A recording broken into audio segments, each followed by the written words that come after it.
যশোরে আবু সাইদ ওরফে চশমা সাইদ ৩২ হত্যা মামলায় নুরুজ্জামান ওরফে ভোলা ২৭কে গ্রেপ্তার করে আদালতের মাধ্যমে কারাগারে পাঠিয়েছে পুলিশ। তিনি যশোর কোতোয়ালি থানাধীন ভেকুটিয়া গ্রামের মৃত রফিকুল ইসলামের ছেলে।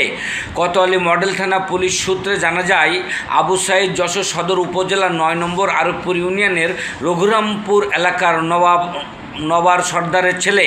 মামলার এজাহার সূত্রে জানা যায়, গত ২৪ জুন ২০২৬ রাতে পূর্ব বিরোধের জেরে আবু সাইদকে ধারালো অস্ত্র দিয়ে কুপিয়ে গুরুতর জখম করা হয়।